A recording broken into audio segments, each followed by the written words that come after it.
Hello friends, नमस्कार। कैसे हैं आप लोग? उम्मीद है आप सब लोग अच्छे होंगे होली मना करके। ये अब आप देख रहे होंगे एक नया नक्शा आपके सामने है और इस मैप में आप देख रहे होंगे इसमें 3 नाले हैं और एक बीच में थोड़ा-सा एक एरो का निशान, ये इसका हरा-सा निशान बना रखा है। ये एक नक्शा हमको प्राप्त हुआ है और इस पे हमने जो है प्लानिंग करी है। ये नक्शा जब हमको प्राप्त हुआ तो पहले हमने इसके नक्शे का मिलान किया। मिलान करने के उपरांत यह देखा कि नक्शा इसी क्षेत्र का है कि नहीं है। इसके बाद हमने इस पे जो है सर्वेक्षण कार्य शुरू किया। तो मैं ज़्यादा डिटेल में जाकर पीछे, मैं सीधा यहीं से प्रारंभ करता हूँ। एक नक्शा आपको प्राप्त हुआ, ये आपने देखा है। इसको नक्शा प्राप्त करने के बाद जब इसमें आप प्लान मैप बनाते हैं तो इसमें सजरा मानचित्र देख रहे होंगे आप, ग्राम शिमला का है। और जहाँ जहाँ कृषि भूमि जिस जिस क्षेत्र से मिल रही है वहाँ आपने इसमें जो है नोट कर दिया इसको कि ये क्षेत्र जो है कहाँ कहाँ किस कृषि भूमि से कहाँ मिल रहा है। तो आप ये देख रहे होंगे, आपने यहाँ पे यहाँ पे यहाँ पे यहाँ पे ये सब लिख दिया है और ये भी लिख दिया, ये भी लिख दिया है, कहाँ मिलान हो रहा है, कहाँ मिलान हो रहा है इसका। वो लिखने के बाद आपने इस पे जो है, ये आप ये देख पा रहे होंगे, इसमें एक और चीज़ जो है कि ये इसके नंबर हैं, ये इस तरफ को लगे हुए हैं और इसका एनएस का निशान यहाँ लगा हुआ है। इसका एनएस जो है ये है।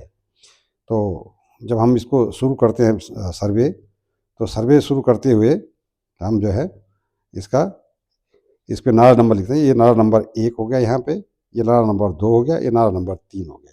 ये 3 नाले इस क्षेत्र में हैं और इन पे जो है भूमि संरक्षण कार्य करना है, क्योंकि हमको प्रस्ताव प्राप्त हुआ है कि यहाँ पर कटाव हो रहा है और इस कटाव को रोकने के लिए विभाग को जो है कार्य करना है।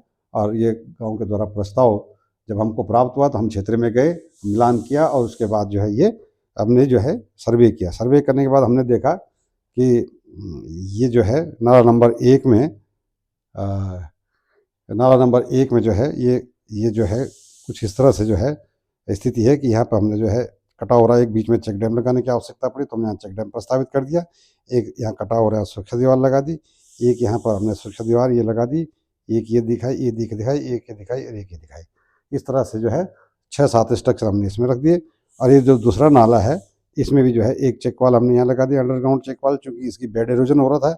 एक इसके साइड में प्रोटेक्शन वाल लगा दी, एक चेक वाल यहाँ लगा दी, एक चेक वाल यहाँ लगा दी, एक चेक वाल यहाँ लगा दी और एक प्रोटेक्शन वाल यहाँ लगा दिया।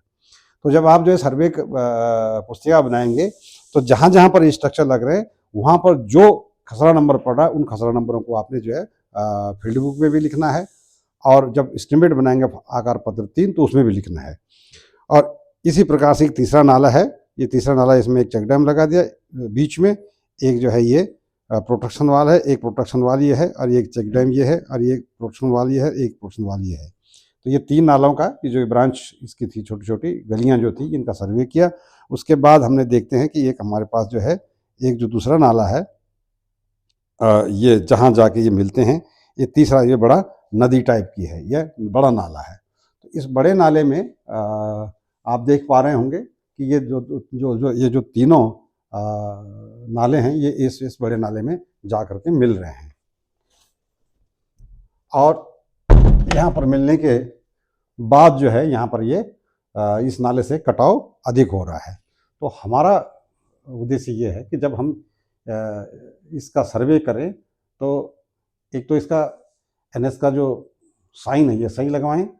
इसके चारों तरफ ये आप देख पा रहे होंगे, ये जो है कहाँ कहाँ इसकी ज़मीन मिल रही है वो लिख दिया है और इसके जो है इस तरफ की ज़मीन कहाँ मिल रही है वो लिख दिया है। और इसका जो है ढलान है, ये देख रहे हैं आप, ये ढलान का निशान जो लगा हुआ है, ये ढलान, ये इसका ढलान इधर को है, सामान्य ढलान इसका इधर को है और इसका सामान्य ढलान इधर को है, इसका सामान्य ढलान इधर को है।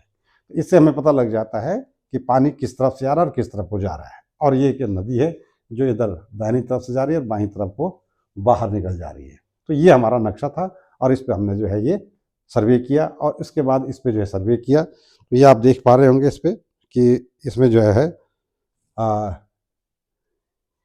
ये पहला स्ट्रक्चर लगा है 30 मीटर का, ये जो है डबल स्टेप में है, यहाँ पे कटिंग हो रही है क्योंकि यहाँ पे जो है आप देखेंगे ये एरो का निशान लगा हुआ है 3।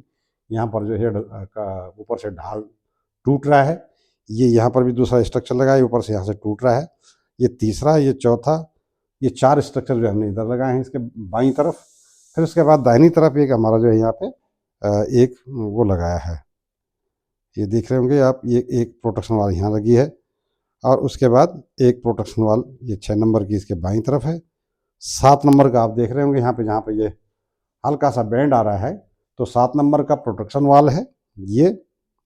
और 8 नंबर का इसमें जो है एक इस पर लगाया है, क्योंकि ये पानी जो है यूँ यूँ जा करके इधर को मुड़ रहा है, तो इधर ये इस किनारे को काट रहा है, इस किनारे को काट रहा है। तो हमने क्या किया है, इसको तो ज़्यादा इस पर लंबी दीवार लगाने की आवश्यकता ना पड़े, तो हमने क्या किया, इसमें एक इस पर लगा दिया यहाँ पे 5-6 मीटर का, जो भी है वो फील्ड बुक में दिख जाएगा कितने मीटर का इस पर लगा है। इसके बाद जहाँ ये इसके आगे से टकरा के जाए, तो यहाँ पे जो है एक दूसरा दीवार और इसके सामने एक इस पर लगा दिया है। तो ये कि प्रोटेक्शन वाल दाहिनी तरफ ये लगा दिया है, प्रस्तावित कर दिया है इसको, और एक जो है एक इस पर यहाँ पे लगा दिया है, ताकि ये पानी अब आगे न जाए, यहाँ ना काटे। तो उसके बाद जो है जहाँ ये इसके जड़ में जाके मिल रहा है, यहाँ से हमने फिर एक सुरक्षा दीवार और लगा दी। इसी प्रकार से आगे बढ़ते हैं। इसके बाद यहाँ कटिंग हो रही है इसकी बाईं तरफ, तो एक दीवार यहाँ पे लगा दी है, और एक जो है इसके सामने यहाँ कटिंग हो रही है, जहाँ ये नाला मिल रहा है आकर के, एक प्रस्तावित यहाँ कर दिया और एक यहाँ प्रस्तावित कर दिया है।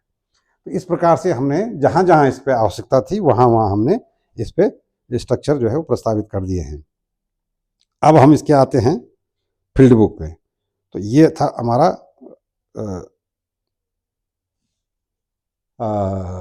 नक्शा।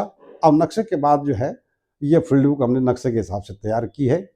इसमें जो है क्षेत्रीय पुस्तिका पर्वतीय परियोजना शिमला, और दिनांक इसमें डाल देना कितनी तारीख को आपने सर्वे किया है। उसके बाद न्याय पंचायत का नाम, विकास खंड का नाम और जनपद का नाम। ये जरूरी नहीं है कि आपके पास जो है इसका जो है फील्ड बुक जो है जो फॉर्मेट में मिलता है वो हो। तो यहाँ पर आपने ये दूसरा अपने हिसाब से अपने हाथ से जो है इसमें जो है तैयार करना है, और ये फील्ड बुक आप तैयार करके जो है ऐसे जो है इसको बना सकते हैं। इसको बनाने के बाद फिर आप जो आपने सर्वे किया है, जौन जौन सी संरचनाएं आपने जो प्रस्तावित की हैं, वो आप जो है अगर आप पीछे उसमें देख पाएंगे नक्शे में, तो आप देख रहे होंगे नाला नंबर 1 में, मैं दोबारा दिखा देता हूँ आपको। ये नाला नंबर 1 है, ये नाला नंबर 2 है, और ये नाला नंबर 3 है। ये नाला नंबर 3 है, और ये मुख्य नाला जो नदी है वो है। तो ये आप देख रहे होंगे नाला नंबर 1 में हमने सर्वे किया है। नाला नंबर 1 में एक चेक डैम रखा है, ये चेक डैम है। नाला नंबर 2 में 1 में ही फिर जो है हमने सुरक्षा दीवार नंबर 2, सुरक्षा दीवार नंबर 3, सुरक्षा नंबर 4, नंबर 5, नंबर 6, नंबर 7। तो संरचना नंबर जो मैंने बताई थी 1, 2, 3 और 4, 5, 6 और 7, ये 7 स्ट्रक्चर जो है इसमें प्रस्तावित किए गए। नाला नंबर 2 में ये बेड इरोजन हो रहा था, ये आप देख रहे होंगे। इसमें एक चेक वाल यहाँ लगाइए अंडरग्राउंड, एक चेक वाल अंडरग्राउंड यहाँ है, एक चेक वाल अंडरग्राउंड यहाँ है, एक चेक वाल अंडरग्राउंड यहाँ है, और एक 2, ये 2 क्या है, 2 संरचनाएं प्रोटेक्शन वाल की है। तो ये कुल इसमें कितनी है, 6 संरचनाएं इसमें हैं और 7 संरचनाएं इसमें हैं। फिर एक नाला नंबर आप देख रहे होंगे, ये जो तीसरा नाला है, इसमें एक चेक डैम, और इसके बाद ये प्रोटेक्शन वाल, उसके बाद ये प्रोटेक्शन वाल, फिर बीच में एक चेक डैम, फिर एक प्रोटेक्शन वाल, फिर एक प्रोटेक्शन वाल, 6 संरचनाएं इसमें हैं। तो इस प्रकार से हमारे इन 3 नालों में जो आवश्यकता थी वो हमने सर्वे किया और सर्वे प्रस्तावित इसमें दिखा दिया। उसके बाद जो मेन नाला था आप देख रहे होंगे, मुख्य नाला या बड़ा नाला, ये लिखा हुआ है, इसमें साइज भी लिख दिया है उसका 30 मीटर, 2 + 1, 2 मीटर बेस है, 1 मीटर टॉप है और 1.5 मीटर उसका हाइट है। इसके 2 स्टेप में हमने इसमें दीवार लगाई है। अब इसमें आप देख रहे होंगे नाले के बाईं ओर तार जाल में टो वाल सहित। तो टो वाल का मतलब जो एप्रन लगती है दीवार में नीचे, जो पानी हमारा दीवार पे टकराता है वो रिवॉल्विंग करता है, और उसका हमेशा जो है क्या होता है, जो बेस होता है उसको तोड़ देता है। तो इस प्रकार से हमारा जो दीवार होती है वो कोलैप्स हो जाती है, टूट जाती है। तो उसको रोकने के लिए टो वाल लगाई जाती, ताकि पानी टकराए तो नीचे टो वाल पर टकराए और उसके बाद बाहर निकल जाए। तो जो पीछे जिस पर्पज से हमने जो है दीवार लगाई है, जो कृषकों की जो अमूल्य धरोहर भूमि है वो सुरक्षित रहे, तो उसके लिए टो वाल लगानी जरूरी होती है। और वहाँ से आप देख रहे होंगे, ये जब मैंने दिखाया था ये वाला पोर्शन, तो ये जो है आपका यहाँ पे देख रहे होंगे, ये जो है ये पोर्शन यहाँ पे, ये जो है ये वाला, इसमें 2 निशान लगे हुए हैं, ये यहाँ पे टूट रहा है, तो यहाँ पे डबल स्टेप में दीवार लगा रखी है। तो ये डबल स्टेप में दीवार लगाई है, और उसके बाद जो है इसको इस प्रकार से सर्वे करके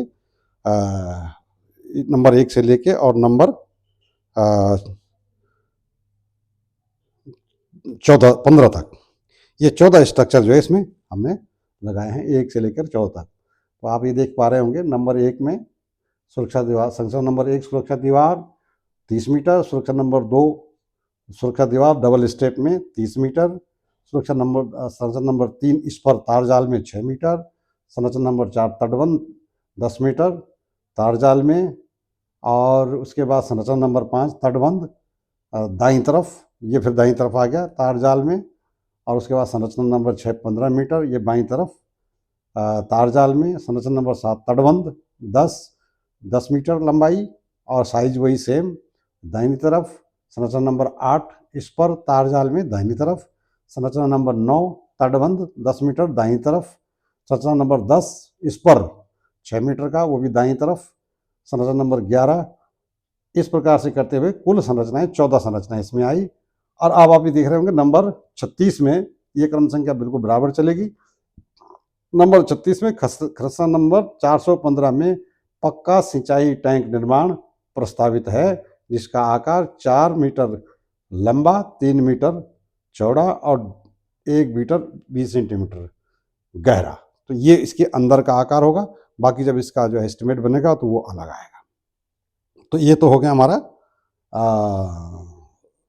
नक्शा और फील्ड वर्क। अब आते हैं हम इसके एस्टिमेट में, जो हमारा पहला प्रस्तावित किया है 1/20/1.5 का। तो सुरक्षा दीवार तार जाल में तो हमने इसमें नंबर नहीं लिया, हमने एक दीवार का एस्टिमेट बनाया है।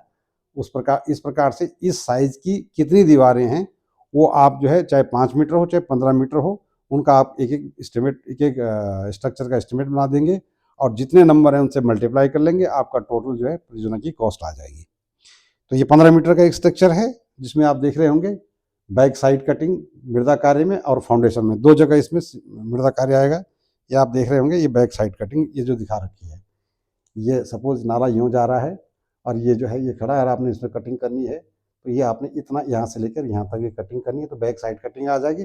बाकी इसका जो है वो आ जाएगा, लंबाई आ जाएगी, लंबाई पूरी है उससे। तो ये हमारा मृदा कार्य होगा, और उसके बाद इसका फाउंडेशन में जो मृदा कार्य होगा वो अलग से है। तो 15 × 1 × 0 + 1/2, यानी आधा, एक तरफ 1 और एक तरफ 0, तो दोनों का आधा हो गया 0.50। तो इस तरह से 7.5 घन-मीटर। उसके बाद फाउंडेशन 15 × 1 30, 1 30 से लेके 10 सेंटीमीटर फालतू इसको काटते हैं, ताकि तार जाल जो बिछाया जाता है उस पर आराम से जो है पत्थर वहाँ पे भराई की जा सके। तो 7.80 घन-मीटर इसका आया। तो टोटल जो इसमें मृदा कार्य है 15.30 घन-मीटर। उसके बाद पत्थर चिनाई जो सुपर स्ट्रक्चर है, उसमें पत्थर चिनाई RR ड्राई में 15 × 1 20 + 80/2 × 1.5, ये जो है इसमें पत्थर चिनाई होगी, ये जो है 22.5 घन-मीटर इसमें आएगा। स्ट्रक्चर कैसे होगा 1/20/80 का दिखने में, ये इस तरह से जो है आपका 1/20 इसका बेस हो गया, ये 1.5 मीटर इसकी हाइट होगी, 80 सेंटीमीटर इसका टॉप हो गया, और ये सामने से इसका विकर्ण होगा 1.55 होगा, और इस तरह से इसकी लंबाई चली जाएगी। ये इसका साइज होगा, और ये इसका जो है साइज ये होगा। तो ये जब हम इसको निकालेंगे तो इसमें प्रयुक्त तार की मात्रा निकालेंगे, 84 वर्ग मीटर तार होगा, 15 मीटर लंबाई हो गया, 1/20 बेस हो गया, 80 सेंटीमीटर टॉप हो गया, 1.5 मीटर जो है इसका बैक साइड हो गया, 1.55 इसका फ्रंट हो गया। तो इसको 15 से मल्टीप्लाई करेंगे तो 75.75 वर्ग मीटर ये आ जाएगा। छलनों में अब चूंकि ये 15 मीटर का है, तो इसमें छलने कितने आएंगे, 5 × 15 तीन जाल आएंगे 5-5 मीटर के, हर 5 मीटर में 2 छलने लगेंगे, तो 3 दूनी 6 छलने हो गए। ये 1/20/80 ये इसका छलने का साइज हो गया, और ये 9 वर्ग मीटर हो गया। तो 75 9 84 वर्ग मीटर, इसमें 84.75, सॉरी 75 नहीं लिखा गया है, तो 84.75 वर्ग मीटर तार लग गया। अब इसमें आएंगे व्यय का आगणन। व्यय का आगणन में मृदा कार्य कितना था हमारा 15.30 घन-मीटर। SOR में मृदा का जो रेट लिखा होगा उसका क्रमांक यहाँ लिखना है, 15.30 घन-मीटर होगा, 170 के हिसाब से 2601 रुपया इसकी धनराशि हो गई। फिर पत्थर कार्य है, SOR के क्रमांक में जो इसका रेट होगा उसकी दर के अनुसार 22.50 घन-मीटर पत्थर कार्य है, और 1260 उसका सपोर्ट SOR में रेट है। तो वो लिखने के बाद आपका जो है ये 28,350 रुपये टोटल। एक जो 15 मीटर का स्ट्रक्चर है इसकी कॉस्ट हमारी जो है कितनी आई है, 15 मीटर स्ट्रक्चर की कॉस्ट 30,951 रुपये। ये आप देख पा रहे होंगे कि 30,951 रुपये इसकी कॉस्ट आई है। उसके बाद अगला स्ट्रक्चर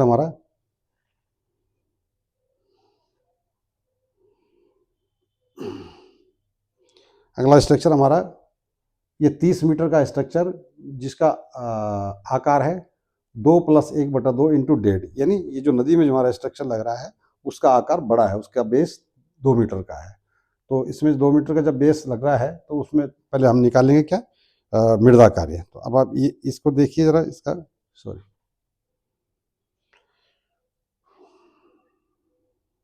2 मीटर का बेस वाला जो स्ट्रक्चर है उसका डायग्राम देख लीजिए आप। ये जो है ये आप देख पा रहे होंगे 2 मीटर इसका बेस हो गया, 1 मीटर टॉप हो गया, 1.5 मीटर हाइट इधर से होगी, और ये जो फ्रंट की जो उसका वो आएगा हाइट वो 2.25 मीटर आएगी। इसमें एक चीज़ और आपको दिख रही होगी, ये है इसकी एप्रन, आधा मीटर दीवार से बाहर, आधा मीटर दीवार के अंदर। तो इसमें होता क्या है, जब पानी इसमें उसका आता है, नदी का पानी आता है, तो वो क्या करता है कि जैसे ही पानी इस पर टकराता है, टकराने के बाद वो जो है यूँ घूम जाता है, यूँ घूम जाता है पानी। और अगर अब आपकी टो वाल नहीं होगी तो क्या करेगा, इसको तोड़ देगा। तो इसको बचाव के लिए जो है ये आधा मीटर बाहर और आधा मीटर इससे दीवार के अंदर, ये देख रहे होंगे आप, आधा मीटर दीवार के अंदर, आधा मीटर दीवार के बाहर, ये जो है, और आधा मीटर गहराई में टो वाल लगाई जाती है, ताकि पानी जब इस पर टकराए या बगल से निकले तो वो जो है इसको इसका इसका बुनियाद न तोड़े। तो जब ये लग जाता है उसके बाद जो है ये मजबूत हो जाता है। तो ये टो वाल इसमें लगा दी जाती है, और इसका साइज होता है एक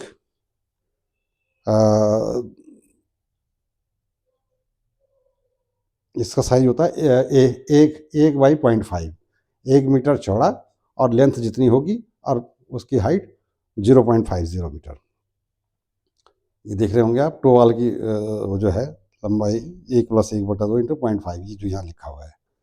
ठीक, अब इसका एस्टिमेट जो है 3 मीटर वाले का, ये मृदा कार्य हो गया इसका 15 घन मीटर। सुरक्षा दीवार में ये तो टो वाल में बैक साइड में या नीचे जो कटिंग होगी बेस में वो 30 मीटर लंबा, 1 मीटर चौड़ा, आधा मीटर गहरा, तो 15 घन मीटर ये हो गया। सुरक्षा दीवार में 30 इंटू 1.5 इंटू इसकी back side cutting 1.10/2 equal to 24.75 घन मीटर। इस तरह से जो है ये 24.75 घन मीटर जो है इसमें मृदा कार्य आ गया। तो ये टोटल जो है पत्थर कार्य इसमें 30 इंटू 1 इंटू ये जो टोवाल में है वो 15 घन मीटर, और सुरक्षा दीवार में 67.50 घन मीटर। यहाँ पर ये 24.75 जोड़ना छूट गया है, तो ये कोई बात नहीं, जब आप बनाएंगे तो इसको सही ढंग से कर लेना। मृदा कार्य पर भी है, जब इसका टोटल निकालेंगे, ये इसका तार की मात्रा निकल गई, तार की मात्रा निकलने के बाद इसका हम कितना इस पर खर्चा आएगा वो निकाल लेते हैं। तो ये आप देख पा रहे होंगे 15 घन मीटर मृदा कार्य, जो कि ज़्यादा आना चाहता है, 15, 24, 42 करीब आना चाहता है, वो छूट गया है। तो SOR का नंबर लिखेंगे, किस SOR के अनुसार 2550 रुपये, पत्थर भरान 15 हिसाब से 1200 रुपये। ये पत्थर भरान का अलग SOR का रेट अलग होगा, भरान का अलग रेट होगा और चिनाई का अलग होगा। देख रहे हैं 1200 और 1260 दो अलग अलग अंतर है। इस तरह से 1,05,600 रुपये जो है ये 30 मीटर की दीवार का व्यय आता है। तो ये तो आपका हो गया दीवार का। अब इसके बाद आते हैं हम एक नया स्ट्रक्चर, ये है चेक डैम। अब आप एक चेक डैम देख रहे होंगे, चेक डैम का साइज है 6 मीटर, 6 इंटू 1.5+1/2 इंटू 1.5 मीटर, और 3.15 mm तार में। तो ये आप देख पा रहे होंगे इसमें ये 6 मीटर का एक चेक डैम है जो कि नाले में हमने बनाना है। तो सबसे पहले इसमें क्या करेंगे, हम मृदा कार्य करेंगे। तो चेक डैम में एक साइड में तो इसकी हेड वाल आएंगी और उसके पीछे 2 दीवार 5-5 मीटर की प्रोटेक्शन वाल आएंगी। ये अब मैं आपको इसका चित्र दिखा देता हूँ। ये आप देख रहे होंगे। ये देखिए आप, ये आपकी इसकी प्रोटेक्शन वाल हैं जो नाले में पीछे की तरफ जाएंगी, और ये हमारा चेक डैम है। ये 2 दीवार होगी नाले में, ये हमारा नाला बह कर आ रहा है और ये हमारा चेक डैम बना दिया हमने। चेक डैम में क्या है कि इसका जो बेस है वो 6 मीटर लंबा है, अब आप देख पा रहे होंगे, और ये जो लंबाई, ये जो इसकी चौड़ाई है नाले की, वो 5 मीटर है, तो आधा आधा मीटर हमने इसको उसके अंदर डाल दिया है। ये सपोज यहाँ से हमारा ये ये जो है इस तरह से वो है किनारा, ये इस तरह से, ठीक है। और उसके बाद जो है ये इतना इसके अंदर बुक हो जाएगा और इतना इसके अंदर ना उसके अंदर ज़मीन के अंदर बुक हो जाएगी। यहाँ कहीं आके ज़मीन आएगी, यहाँ कहीं आके ज़मीन आएगी, तो इतना हमको इसको अंदर डालना पड़ेगा, तब जा कर के इसके अंदर ये ज़मीन के अंदर हुक होगा। ये 6 मीटर का चेक डैम है, तो 2 मीटर का ये है, ये हेड ये वाला ये हो गया, 2 मीटर का ये वाला हो गया, और जो ये आउटलेट है 2 मीटर का ये आउटलेट होगा, और ये आधा मीटर का ये पानी जाने के लिए। ये अकॉर्डिंग टू साइट, ये कोई ज़रूरी नहीं कि आपने 6 मीटर का तो 2 बराबर 3 हिस्सों में कर दिया है। हो सकता है वहाँ पर आपको चेक डैम को 10 मीटर का रखना पड़े। अब 10 मीटर का रखना है तो 10 मीटर में पानी कितना निकलेगा, कितना वहाँ पानी आता है, तो ये तो आपने पता करना है वहाँ पे कि कितने हैं इसमें नाले में टोटल पानी जो है बरसात के सीज़न में कितना आता है, उसके हिसाब से 10 मीटर में हो सकता है आपको 6 मीटर इसको जो है इसका आउटलेट रखना पड़े और 2-2 मीटर रखना पड़ेगा इसका हेड वाल, तो वो तय करना है पूछ करके। ये मैं एक सिर्फ एग्जाम्पल के लिए आपको बता रहा हूँ कि आपको इसको किस प्रकार से जो है बनाना है और किस प्रकार से इसका एस्टिमेट बनाना है और किस प्रकार से इसको साइट पे प्रस्तावित करना है। ये इसका, ये जो है इसका वो आ गया, ये इसका हाइट आ गया, और इस प्रकार से जो है ये आ गया, ठीक। तो ये तो था इसका ऊपर का सुपर स्ट्रक्चर का। अब हम इसके आते हैं एप्रन में। ये आप देख रहे होंगे, इसके नीचे ये एप्रन लगाई है, ये जहाँ ये चल रहा है, लट्टू चल रहा है, ये आप देख रहे होंगे इसकी एप्रन बनाई है, ये जो है, ठीक है। एप्रन क्यों इसकी बनाई जाती है ऐसी, इसका कारण पहला तो ये है कि जब इसमें जो है पानी ऊपर से गिरता है तो वो इसके ऊपर गिरेगा ताकि ये टूटे ना। जब पानी इसके ऊपर से निकल के आएगा ऐसे, यहाँ गिरेगा। तो ये तो रखा हुआ है सिर्फ आधा मीटर आगे, ये आप देख रहे होंगे, लेकिन ये जो आप देख रहे होंगे एक्स्ट्रा किया हुआ है, इसका कारण ये है कि जो इसकी नेपी है यानी आउटलेट है, तो आउटलेट से पानी कहाँ गिरेगा, यहाँ गिरेगा। आधा मीटर में काम नहीं चलेगा इसका, इसके लिए 1 मीटर इसको बाहर रख दिया है, यानी ये तो रखा दीवार से आधा मीटर बाहर, लेकिन इसको रखा हमने 1 मीटर बाहर और अतिरिक्त, यानी टोटल पीछे दीवार के अंदर आधा मीटर और 1 मीटर बाहर, टोटल चौड़ाई कितनी, 1.5 मीटर। ये जो बीच का पोर्शन है इसको 1.5 मीटर चौड़ा रखा, और जो साइड का है इसको 1 मीटर चौड़ा रखा, यानी इसका आधा मीटर दीवार के अंदर, आधा मीटर दीवार से बाहर। ये इस तरह से हमने इसको एप्रन इसकी बनाते हैं, ताकि ये जो चेक डैम है इसके ऊपर जब पानी निकले तो इसका जो है ये बेस को ख़राब ना करे, और ये जो हमारा चेक डैम बनाया हुआ है तार जाल में ये टूटे नहीं। तो ये इसका इस तरह से इसको तैयार करते हैं। इसके बाद इसकी 2 दीवारें हैं, ये साइड में ये बनाई जाती हैं। अब इसके हम आते हैं सबसे पहले अर्थवर्क पे। अब इसका एस्टिमेट कैसे बनाएंगे, आप ये देख पा रहे होंगे। मृदा कार्य नंबर 1, पहला कार्य सीडी में साइड कटिंग। तो जो मैंने साइडों में दोनों किनारे पे जो स्लोप दिखाया था उसके हिसाब से ये साइड कटिंग आएगी। तो 2 साइडें हैं इसकी, 1 मीटर अंदर जाएगा, 1.60 इसका बेस है, और एक तरफ 0 एक तरफ 1, तो इस तरह से जो 1.60 ये इसका जो है अर्थवर्क आएगा यहाँ पे। फिर उसके बाद नींव खुदान 6 मीटर लंबा चौड़ा है ये, तो 6 इंटू 1.60 इंटू 0.50 84 हो गया। फिर इसके नीचे हम एप्रन डाल रहे हैं 6 मीटर लंबी, तो 1.10 उसको डाल रहे हैं जो सीधा आर पार जाएगी एक किनारे से दूसरे किनारे।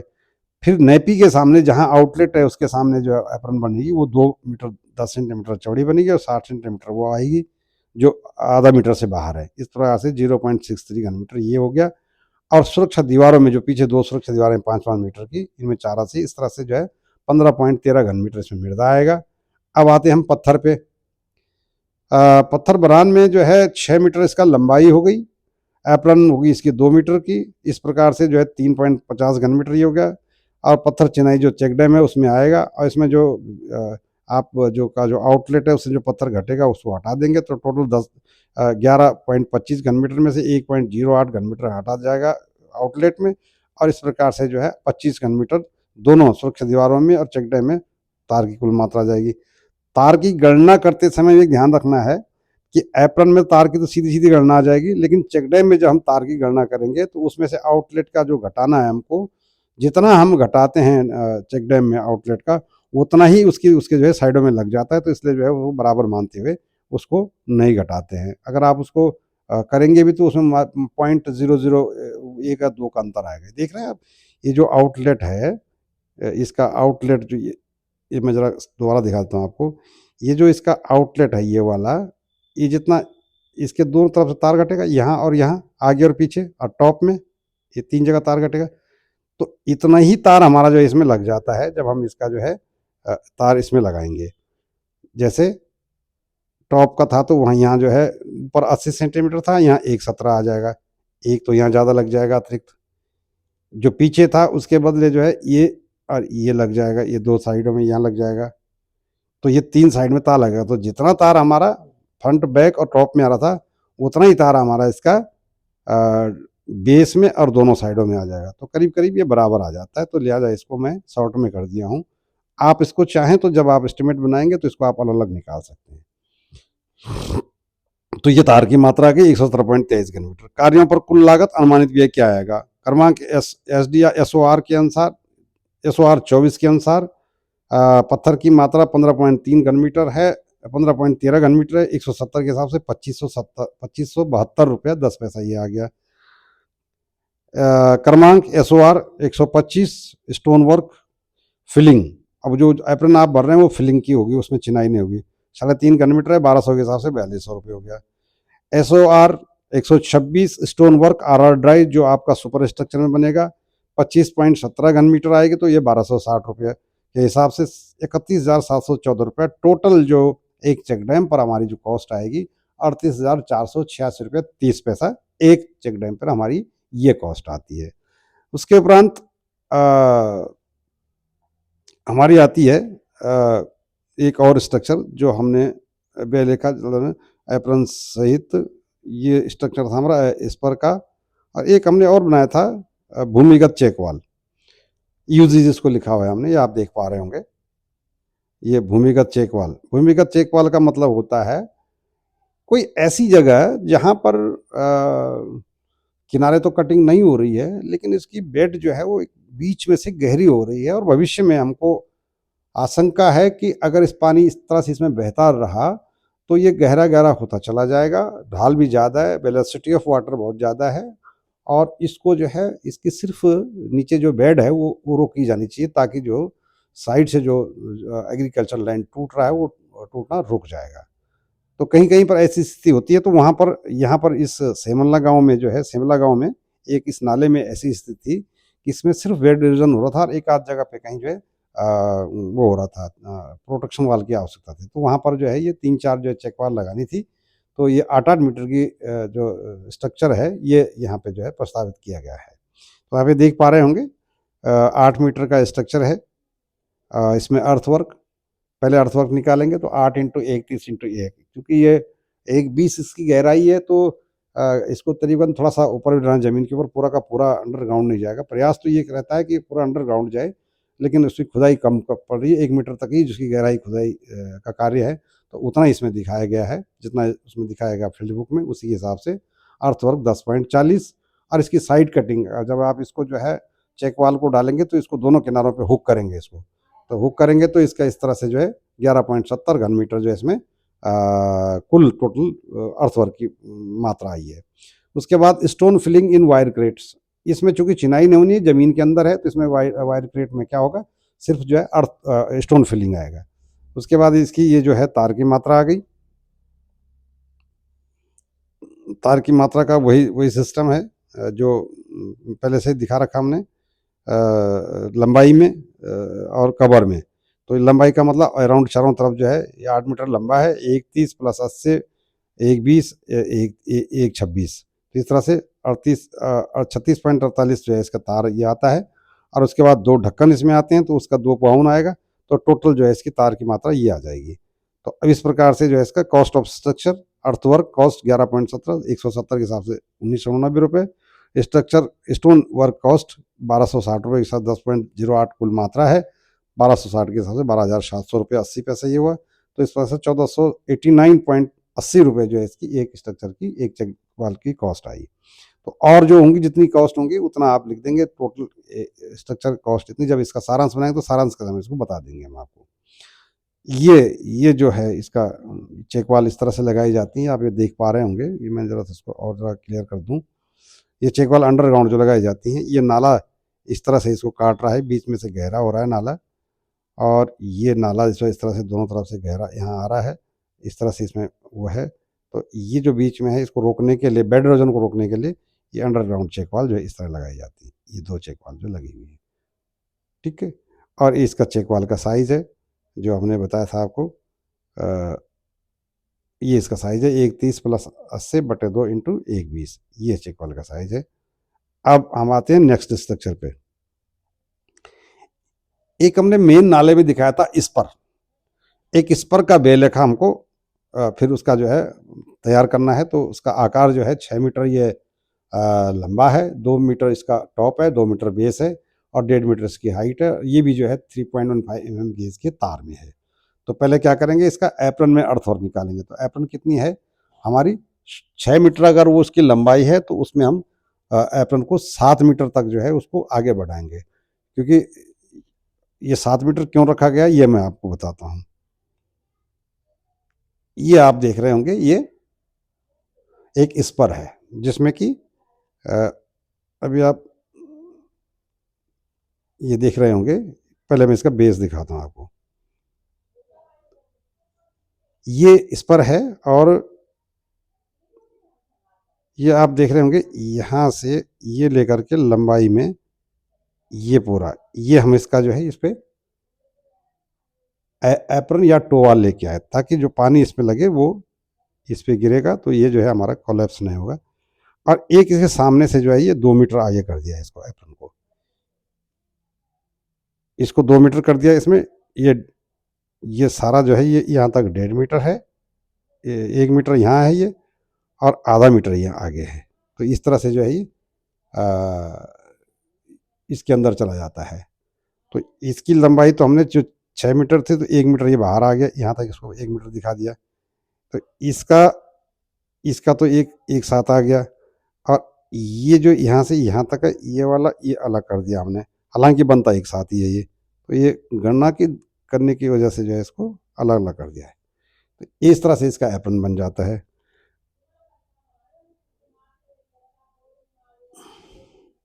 ये अब आप इसको पूरा देखेंगे तो आपको कुछ इस तरह से दिखेगा। ये सामने से कि जैसे ही इस पे पानी नाले पे लगेगा ये, और पानी इसकी बगल से हो गुजरेगा, तो जब पानी इसके साइड से निकलेगा तो ये पानी जब यूँ जाएगा, यूँ गिरेगा। अगर हमारा ये एप्रन नहीं होगा तो क्या होगा, ये यहाँ से टूट जाएगा। तो ये इस पे गिरेगा तो पानी से यहाँ जो है बाहर हो जाएगा। इस तरह से ये गिरेगा इस तरह से, और इस तरह से बाहर हो जाएगा। ये पानी गिरेगा इसके आगे इस तरह से नीचे, और इसके बाद इसमें बाहर हो जाएगा। अगर ये नहीं होगा तो ये नीचे से यहाँ से टूट जाएगा। ठीक इसी प्रकार से अगर इसमें पानी यहाँ लगेगा तो ये पानी पलट के यहाँ आएगा, इसके ऊपर गिरेगा, और यहाँ से ये बाहर हो जाएगा पानी। ऐसे ही इसमें लग गिरेगा पानी तो ये यहाँ से गिर के बाहर हो जाएगा पानी। तो ये हम इसमें इस वजह से एक एप्रन लगाते हैं ताकि जो है जो हमारा स्ट्रक्चर लगा है, जो हमने इसमें व्यय किया है, वो वर्थित हो जाए और ये खराब ना हो हमारा स्ट्रक्चर। तो ये इस तरह से इस पर तैयार किया जाता है। इसका एस्टिमेट अब मैं आगे बताता हूँ आपको।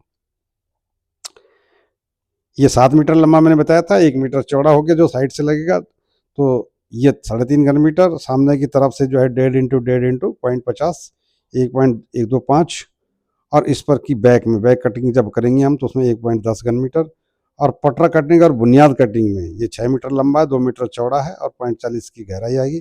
तो टोटल 10.52 घन मीटर इसमें मृदा कार्य की मात्रा आ जाएगी। इसी प्रकार से स्टोन वर्क आएगा एप्रन में 3.5 घन मीटर, फ्रंट का जो एप्रन है उसमें 1.125 और सुपर स्ट्रक्चर में 18 घन मीटर। क्वांटिटी ऑफ वायर बस उसी तरह निकालेंगे। एप्रन में, एप्रन जो साइड की एप्रन है उसमें 22 घन मीटर वर्ग मीटर, और जो फ्रंट की एप्रन है उसमें 7.5 वर्ग मीटर, और जो सुपर स्ट्रक्चर इस पर है उसमें जो है 48 वर्ग मीटर। तो टोटल कितना 77.50 वर्ग मीटर इसमें तार लगेगा। अब इसका व्यय आगणन करेंगे हम, कार्य लागत कितनी आएगी अनुमानित। मृदा कार्य 10.52 घन मीटर 170 के हिसाब से 1788 रुपये। SOR आपने नंबर क्रमांक लिखना है इसमें। उसके बाद पत्थर भरान 4.625 जो कि जो है एप्रन में भरा जाएगा, ये 1200 रुपये के रेट हिसाब से। पत्थर चिनाई सुपर स्ट्रक्चर में 18 घन मीटर 1260 के हिसाब से। तो कुल एक स्पर की जो कॉस्ट आई वो 30,018 रुपये 7 मीटर के 6 मीटर के स्पर की ये कॉस्ट आती है। तो इस प्रकार से एक स्पर बन गया। तो अब इसमें हम जो है अब आगे बढ़ेंगे। एक स्पर हो गया, एक इसका एस्टिमेट हो गया, एक इसका हो गया, इसका हो गया और एक स्पर का हो गया। इस प्रकार से जितने टाइप के हमने इसमें से स्ट्रक्चर लगाए थे उनमें से प्रत्येक में एक एक का जो आगणन है वो हमने निकाल के कैलकुलेशन करके यहाँ पर निकाल दिया है। अब आपने देखना ये है इसके बाद कि इस प्रकार के स्ट्रक्चर कितने हैं। जब आप इसका सारांश बनाएंगे, अगले जो हमारा एपिसोड होगा उसमें मैं सारांश की प्रक्रिया बताऊंगा कि इसमें सारांश की प्रक्रिया कैसे होगी, इसी को आगे बढ़ाते हुए। और फिर उसके बाद इसके सारांश के बाद कुल व्यय जो है योजना पर आ जाएगा, कितना लागत आ रहा है, और उसके बाद प्लान मैप कैसे तैयार करना है, उसके साथ जो है परियोजना रिपोर्ट, पहुंच मार्ग और सजरा मैप उस पर लगेगा। और उसका बाद जो है उसके बाद उसमें जो है सर्वेक्षण करता हूँ जो टीम है उसके हस्ताक्षर होंगे। प्रथम जो अनुमोदन होगा वो आपकी इकाई स्तर से होगा। द्वितीय अनुमोदन अगर वो 2.5 लाख तक है तो वो उसका अनुमोदन जो है अंतिम अनुमोदन CO से होगा। और यदि वो 2.5 लाख से ऊपर का या 5 लाख से ऊपर का जाता है, जो भी लिमिट तय होगी अब उस लिमिट के हिसाब से अगर वो आगे एडिशनल डायरेक्टर को प्लान जाती है तो प्रथम अनुमोदन जो है इकाई का, द्वितीय अनुमोदन CO का और तृतीय और अंतिम अनुमोदन एडिशनल डायरेक्टर का है। और यदि वो कास्ट और ज़्यादा जाती है तो फिर प्रथम अनुमोदन BSA, सेकेंड अनुमोदन CO एंड क्या नाम इसका ADA, और फिर अंतिम अनुमोदन डायरेक्टर का होगा। तो वो अंतिम अनुमोदन होगा, वहाँ से पास होगी। तो वो जो रेंज जहाँ जिस स्तर पे जितने तक की जो है अनुमति होगी उसके हिसाब से वो प्लान पास होगी। तो इस प्रकार से है हम जो है एक एस्टिमेट को तैयार करते हैं, और इसमें कहीं कोई दिक्कत होगी तो समय समय पर आपको बताते रहेंगे। तो ये हमारा जो है आकार पत्र 3 पर एक वो तैयार हो जाता है। तो कुछ लोगों के मैसेज आ रहे थे कि इसके साथ साथ हमको जो है जो नए लोग आए हैं वो लोग मुझे कमेंट्स में भी देखने को मिला है कि कुछ लोग कह रहे हैं कि अभिलेख जो हमारे लेज़र हैं, D2 है, D39 है, भंडार पंजिका है, इनका कैसे इस्तेमाल करना है, कैश बुक कैसे भरी जानी है, लेज़र कैसे भरे जाने हैं, चालान कैसे लगना है। अब चूँकि अब सीज़न आने वाला है, जायद का चल रहा है, उसके बाद खरीफ का सीज़न आएगा और लोगों के पास कृषि निवेश भी आएंगे, उनके चालान भी लगेंगे, पैसा जमा भी करेंगे।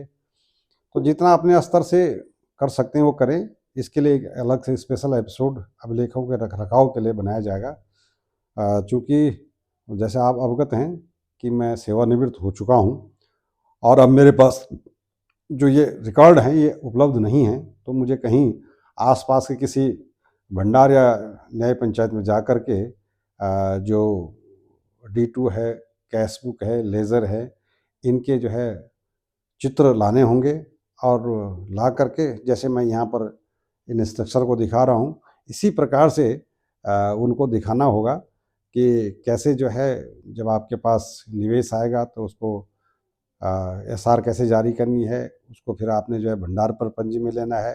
भंडार परपंजी में एक तरफ आपका आएगा, एक तरफ आपका खारिज होगा। खारिज होने के कौन-कौन से तरीके हैं सामग्री को, तो वो सब जो है तभी बता पाऊँगा जब मेरे पास जो है उसके परफ़ॉर्मे होंगे या उनकी फ़ोटो होगी। तो मैं प्रयास करूँगा, अभी ये चलता रहेगा, एक आधा एपिसोड और इसमें और आएगा कि फाइनल जो है परियोजना कैसे तैयार करनी है। ये कार्यक्रम आपको कैसा लगता है, इस बारे में ज़रूर बताने का कष्ट करें और मेरा निवेदन है कि ज़्यादा से ज़्यादा लोगों तक आगे, तो अभी तो ये शुरुआत है, इसमें कई आयाम जुड़ते जाएँगे। अभी तो मैं बेसिक से ही शुरू किया है, एडवांस में तो अभी बहुत बाद में जाएँगे। मेरे को लगता है कि 1 आध महीने के बाद जो है तब हम जा कर के कहीं इसमें और ऊपर जाएँगे, क्योंकि इसमें योजनाएँ तमाम इतनी हैं कि उन योजनाओं के बारे में बात करने में एक-एक एपिसोड कम से कम डेढ़-डेढ़ 2-2 घंटे का बन जाएगा, अगर मैं एक साथ से थ्रू आउट जो है योजनाओं की बात करने लग जाऊँ। उनकी गाइडलाइन की, उनके नॉर्म्स की, उनकी कार्य योजनाओं की, तो ये बहुत लंबा-चौड़ा कार्य है। तो अभी मैं इसका बेसिक से ही शुरू करूँगा, जैसे कि सॉइल कंज़र्वेशन के सर्वेक्षण के कार्य से शुरू हो रहा है, इसी प्रकार से अभिलेखों के रख-रखाव के लिए उसको भी बेसिक से शुरू करेंगे और जो योजनाएँ चल रही हैं, उनके नाम, उनकी गाइडलाइन और ये सब चीज़ें जो है ये बेसिक से चलाएँगे। कार्य करने के लिए अगर जो आप कमेंट्स देते रहेंगे, उसमें क्या बदलाव किए जाने हैं, वो मैं जो योजनाएँ जो संचालित कर रहे हैं, उनसे भी संपर्क करूँगा और आप तक लोगों तक इसकी भरपूर जानकारी जो आवश्यक है, सारी जानकारी की वैसे आवश्यकता नहीं है, जो आवश्यक है फ़ील्ड में और आप लोगों को जो आवश्यकता होगी, उसको देते रहूँगा।